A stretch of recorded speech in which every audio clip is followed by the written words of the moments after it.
Assalamualaikum my dear students, welcome back to your another science session which is being organized by your Metropolitan School. Dear students, the topics which we are going to discuss in today's session is our revision of previous chapters. Revision हमारे in previous chapters का आज हम इस session में करने लगे हैं because ताकि आप लोगों की जो स्टडीज़ हैं वो दोबारा से रिकॉल हो सके। तो आज इस सेशन में हम चैप्टर 1 एंड चैप्टर 3 को रिकॉल करेंगे। Now come to our chapter 1 which is growth and reproduction in plants. अब ग्रोथ और रिप्रोडक्शन क्या सिर्फ ह्यूमन बींग्स में होती है, क्या सिर्फ प्लांट्स में होती है? नो, ऑल लिविंग थिंग्स जो कि ग्रो करते हैं उन सब में रिप्रोडक्शन और ग्रोथ लाजमी पाई जाती है, जैसे कि human beings and plants, because plants are also living beings. तो ग्रोथ होती है हमारे प्लांट्स में भी। फर्स्ट टॉपिक जो हमारा इस चैप्टर का है वो है हमारी रिप्रोडक्शन। रिप्रोडक्शन क्यों होती है? बिकॉज प्लांट को ग्रोथ चाहिए, ग्रोथ के लिए रिप्रोडक्शन बहुत ज़रूरी है। तो अब हम ये डिस्कस करेंगे कि हमारी रिप्रोडक्शन प्लांट में कैसे होगी। यहाँ पे प्लांट में जो रिप्रोडक्शन होती है through seed. Reproduction take place in plants through seed. Alright, तो सीड में रिप्रोडक्शन होती कैसे है? Now come here. यहाँ पे हमारे पास फ्लावर का स्ट्रक्चर है। ये फ्लावर का स्ट्रक्चर एक्चुअली बनाया क्यों है, क्यों डिस्कस कर रहे हैं हम इस फ्लावर के स्ट्रक्चर को? बिकॉज प्लांट में जो रिप्रोडक्शन होती है वो हमारे फ्लावर के थ्रू होती है, हमारे फ्लावर के थ्रू होती है। तो हमारा जो फ्लावर है वो बहुत इम्पॉर्टेंट पार्ट ऑफ प्लांट है। Flower is a very important part of plant because it help in reproduction of a plant. So हमारे पास जो फ्लावर का स्ट्रक्चर है वो ये है कि यहाँ पे एक ट्यूब लाइक स्ट्रक्चर नज़र आ रहा है आपको, जो कहलाता है stigma. A tube like structure present in the center of a flower is called style, and the like round tubes are called stigma. Got it?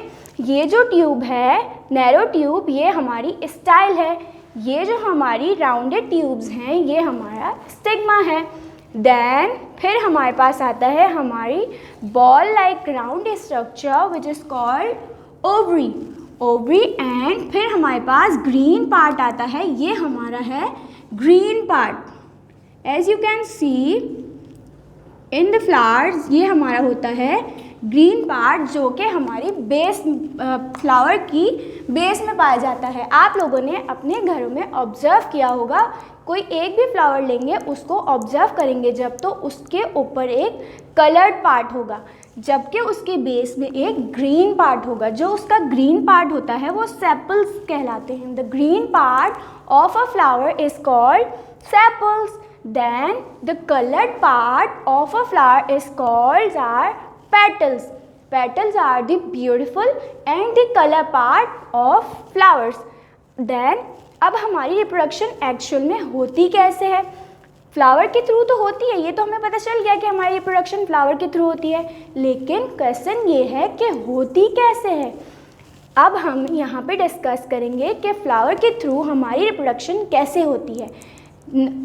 तो जो हमारी फ्लावर के थ्रू रिप्रोडक्शन होती है वो कहलाती है हमारी पॉलिनेशन। पॉलिनेशन क्यों कहलाती है? बिकॉज जब रिप्रोडक्शन होती है तो हमारा न्यू प्लांट प्रोड्यूस होता है।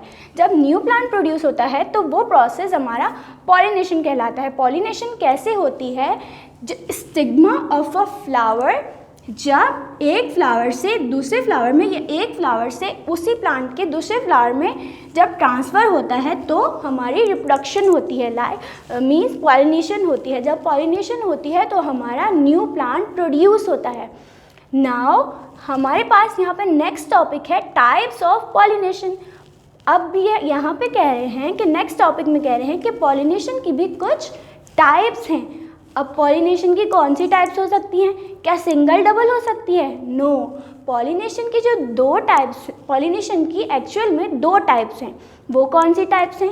एक तो हमारी है क्रॉस पॉलिनेशन, एक हमारी है सेल्फ पॉलिनेशन। सेल्फ पॉलिनेशन और क्रॉस पॉलिनेशन में एक्शन में होता क्या है। हम यहाँ पे डिस्कस करते हैं कि सेल्फ पॉलिनेशन और क्रॉस पॉलिनेशन में क्या होता है।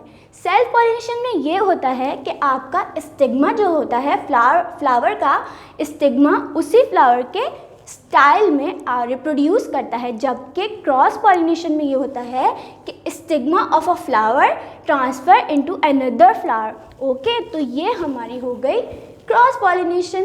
नाउ हमारी पॉलिनेशन हो गई। अब प्लांट कैसे ग्रो करेगा, सीड कैसे जर्मिनेट होगा, तो नेक्स्ट टॉपिक हमारा है सीड जर्मिनेशन। सीड जर्मिनेशन में क्या होगा, जब हमारी पॉलिनेशन हो गई, सीड डेवलप हो गया, अब सीड जर्मिनेट भी करवाना पड़ेगा। तो सीड ऐसे जर्मिनेट होता है जब सीड हमारे मड में या हमारी सैंड में जब वो बरीड हो जाता है, सॉ हो जाता है, तो फिर उसमें जो हमारा एक बेबी प्लांट प्रोड्यूस होता है या उसमें से बर्ड निकलता है और उसमें से प्लांट निकलता है। वो कैसे निकलता है, लाइक ये हमारे पास है सीड। अब सीड को इस सीड को जब वाटर हमने गिवन किया, जब वाटर दिया, तो इसके अंदर जो फूड स्टोर था वो जर्मिनेट होगा। ये सीड बर्स्ट होगा और वो food in the form of stored food जो होगा वो बर्स्ट होगा और हमारा न्यू प्लांट जर्मिनेट होगा। इस तरह हमारा पहले ये सीड बर्स्ट होने के बाद एक छोटा सा प्लांट इसमें से बर्स्ट हुआ, लाइक दिस, ये छोटी सी एक लीफ आ गई। तो इस तरह फिर ये प्लांट ग्रो करता रहेगा। जैसे कि अभी हमने ग्रोथ में बताया, जब हम इसको वाटर देते रहेंगे और इसको सनलाइट प्रोवाइड करते रहेंगे तो ये ग्रो करता रहेगा और ग्रोथ पाएगा और बड़ा होता रहेगा। इसी तरह फिर क्या होगा, जब ये बड़ा हो जाएगा तो इसमें कुछ फ्लावर्स लगेंगे, फिर वही फ्लावर्स दोबारा से प्रोड्यूस होंगे, रिप्रोडक्शन करेंगे। रिप्रोडक्शन करने के बाद क्या होगा कि उनमें फ्रूट प्रोड्यूस होगा, उस फ्रूट के अंदर हमें फिर से सीड पाया जाएगा। अब ये सीड दोबारा से कैसे जो है वो डिस्पर्स होगा, फ्रूट डिस्पर्स होगा, किस तरह दोबारा से प्लांट प्रोड्यूस होगा। प्लांट खुद से तो रिप्रोडक्शन नहीं कर सकते, उनको कोई ना कोई सोर्स हमें प्रोवाइड करनी पड़ती है। तो यहाँ पे हमारा जो नेक्स्ट टॉपिक है वह यही है कि एक्चुअल में सीड और फ्रूट की डिस्पर्सल कैसे होती है। फ्रूट और सीड जो है वो हमारा through water, through animals and through air जो है वो डिस्पर्स हो सकता है। अब कैसे हो सकता है, हाउ, लाइक अब हमारा एक प्लांट है, कंसीडर अ प्लांट, फिर वो एयर में है या हमने उसे वाटर प्रोवाइड किया, तो क्या होगा, जब हम उसे वाटर प्रोवाइड करेंगे तो थ्रू प्रेशर वो जो हमारा सीड या फ्रूट होगा वो हमारा डिस्पर्स हो जाएगा या हमारा गिर जाएगा। जब वो गिरेगा तो वो ग्राउंड पे नीचे जाएगा, तो ग्राउंड में वो बरी हो जाएगा, दफन हो जाएगा। उसके बाद क्या होगा, जब हम उस कहीं से किसी भी सोर्स से उसको जब वाटर प्रोवाइड किया जाएगा थ्रू एनी सोर्स, तो फिर वो क्या होगा कि वो डिस्पर्स हो जाएगा और फिर वो वहाँ पे इसी तरह की ग्रोथ करेगा, जर्मिनेट होगा, फिर उसमें से न्यू प्लांट प्रोड्यूस हो जाएगा। अब हमारे जो प्लांट्स प्रोड्यूस हो रहे हैं वो हमें जाहिर है कि हमें वो कुछ फ्रूट्स दे रहे हैं, हमारे यूज़फुल फ्रूट्स दे रहे हैं, कुछ हमारे जो हैं वो सीड्स दे रहे हैं जो हमें हमारी जो रूटीन है वो हमें यूज़ कर रहे हैं। तो क्या होगा कि हमें उन प्लांट्स की, उन सीड्स की और उन फ्रूट्स की प्रोटेक्शन भी करनी पड़ेगी। अब प्रोटेक्शन हम अपने क्रॉप्स की, लाइक जो वो हमारे सीड्स, प्लांट्स और जो हमारे फ्रूट्स जो हम यूज़ कर रहे हैं अपने शेड्यूल में या अपनी रूटीन में, तो हमें उनकी प्रोटेक्शन करनी ज़रूरी है बिकॉज़ वो हमारे लिए यूज़फुल हैं। तो हम उनकी प्रोटेक्शन कैसे करेंगे, हम उनकी प्रोटेक्शन ऐसे करेंगे, हम बेस्ट पेस्टिसाइड्स का यूज़ करेंगे, हम उनको वाटर अच्छे से प्रोवाइड करेंगे, हम उनके जो है सनलाइट की बहुत अच्छे से मैनेजमेंट करेंगे ताकि वो अच्छे से ग्रोथ पा सके। जब प्लांट्स अच्छे से ग्रोथ पा सकेंगे तो हमें अच्छी सी क्रॉप प्रोवाइड की जाएगी, क्रॉप जो है वो हमें हासिल होगी। तो इस तरह हमें अपने प्लांट्स की प्रोटेक्शन बहुत अच्छे से करनी है, पेस्टिसाइड्स का यूज़ करना है, हमें वाटर की जो उसको वाटर प्रोवाइड करना है वो लाजमी है और उसको सनलाइट भी गिवन करनी है। Now the revision of chapter 3 which is organization of human body. Like plant, like human body, जिस तरह प्लांट्स में ग्रोथ हो रही है, इसी तरह हमारे ह्यूमन बॉडी में भी ग्रोथ हो रही होगी। ह्यूमन बॉडी में भी किस तरह ग्रोथ हो रही है, जिस तरह प्लांट्स में भी सेल्स के थ्रू ग्रोथ होती है। Got it? इसी तरह हमारी ह्यूमन बॉडी जो है वो थ्रू सेल्स ग्रोथ करती है। अब ह्यूमन बॉडी की ऑर्गेनाइजेशन होती कैसे actually? First of all, the basic unit of human body और organism is cell. Then cell जब मिलते हैं तो वो बनाते हैं टिश्यूज़, टिश्यूज़ मिलते हैं तो बनाते हैं मसल्स, मसल्स जब मिलते हैं तो बनाते हैं ऑर्गन, ऑर्गन्स जब मिलते हैं तो बनाते हैं organ system. Alright, organ system जब मिलते हैं तो हमारा बनता है ऑर्गेनिज्म। अब ये ऑर्गेनिज्म क्या है? Organism, human body, any living body is called organism. तो इसका ऑर्गेनाइजेशन कैसे हुई? First, the basic unit is cell. The cell जब मिलते हैं तो टिश्यूज़ बनाते हैं, जब टिश्यूज़ मिलते हैं तो मसल्स, मसल्स मिलके ऑर्गन्स बनाते हैं, ऑर्गन्स जब एक साथ होते हैं, जब मिलते हैं तो ऑर्गन सिस्टम बनता है, ऑर्गन सिस्टम जब मिलता है तो हमारा ऑर्गेनिज्म बनता है। अब हमारे पास फर्स्ट ऑफ ऑल सेल्स, हमारे पास बहुत टाइनी पार्टिकल्स होते हैं, हम अपनी नेकेड आइज से उन्हें नहीं देख सकते। तो ये सेल्स जब मिलते हैं, बहुत सारे सेल्स एक जगह पे जब आ जाते हैं तो टिश्यूज़ प्रोड्यूस करते हैं या टिश्यूज़ बनाते हैं। अब ये टिश्यूज़ जो हैं इनकी भी कुछ टाइप्स हैं। टिश्यूज़ की टाइप्स क्या हैं, कैसे टिश्यूज़ होते हैं? As we previously discuss that tissues जो हैं वो हमारे बहुत से अलग अलग ऑर्गन्स में पाए जाते हैं और बहुत से अलग अलग टाइप के टिश्यूज़ होते हैं। अब हमारे जैसे हार्ट है तो हार्ट में कुछ अलग किस्म के टिश्यूज़ पाए जाते हैं, ठीक है, जबकि हमारे जो स्टमक है, हमारे इंटेस्टाइन है, उनमें बहुत डिफरेंट किस्म के मसल्स और टिश्यूज़ पाए जाते हैं। तो इस बेस पे हमारे पास टाइप्स ऑफ टिश्यूज़ हैं।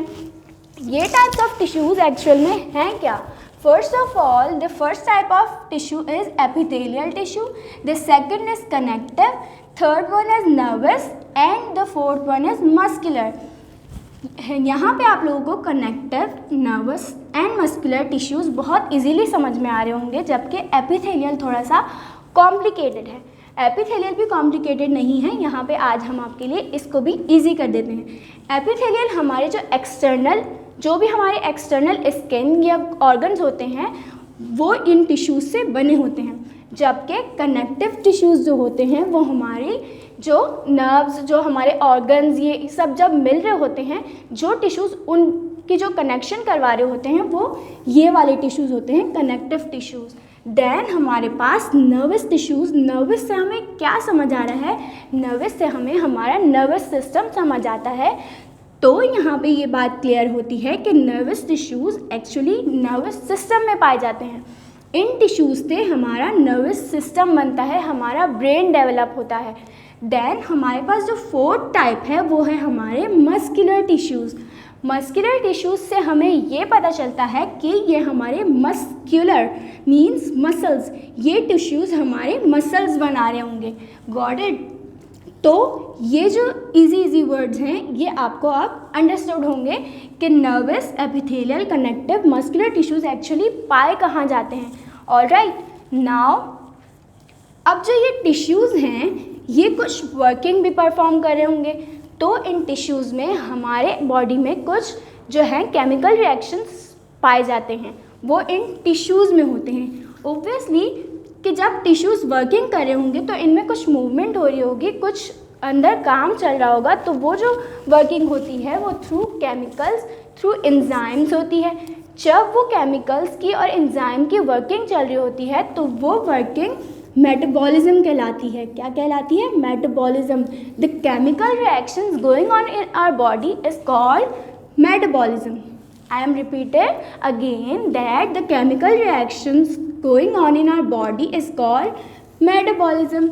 तो इन टिश्यूज़ के अंदर जितनी भी वर्किंग हमारे मसल्स या हमारे जो भी टिश्यूज़ हैं या हमारे जो भी ऑर्गन्स हैं, इनके अंदर जो हमारी केमिकल रिएक्शंस हो रहे होते हैं वो हमारे कहलाते हैं मेटाबॉलिज्म। और जो हमारा जो प्रोडक्ट्स होती हैं वो मेटाबॉलिक प्रोडक्ट्स कहलाती हैं। Got it?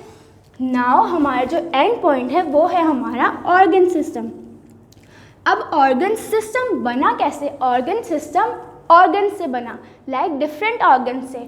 ऑर्गन्स कौन कौन से होते हैं? ऑर्गन्स हमारी बॉडी में बहुत सारे पाए जाते हैं, like our brain, like our heart, our stomach, intestine. इस तरह के बहुत सारे ऑर्गन्स जब मिलते हैं तो वो हमारा एक सिस्टम बना लेते हैं। सिस्टम क्यों बनाते हैं? क्योंकि वो कुछ वर्किंग कर रहे होते हैं। जब बहुत सारी चीज़ें एक जगह वर्क कर रही होती हैं तो वो एक सिस्टम प्रोड्यूस करती हैं, सिस्टम बनाती हैं। तो वो जो सिस्टम है हमारा, वो हमारा ऑर्गन सिस्टम कहलाता है। जब हमारी बॉडी में बहुत सारे ऑर्गन सिस्टम मिलेंगे, वो वर्किंग कर रहे होंगे एक साथ, तो क्या होगा? हमारा एक ऑर्गेनिज्म बनेगा। The living being is called organism. कुछ भी हो सकता है, वो कोई भी माइक्रो ऑर्गेनिज्म हो सकता है, कोई भी बैक्टीरिया हो सकता है, कोई फंजाई हो सकता है, तो वो हमारा ऑर्गेनिज्म कहलाता है। ऑलराइट, इसी तरह हमारे ऑर्गेनिज्म से हमारी जो है लाइफ वो चल रही है। Okay, now come to our working जो है वो आप लोगों को अपने इन्हीं चैप्टर के रिलेटेड वर्किंग जो है वो रिवाइज करनी है, रिवीजन करना है। ऑलराइट, नाउ हम आपको नेक्स्ट सेशन में मिलेंगे इंशाअल्लाह। अल्लाह हाफ़िज़।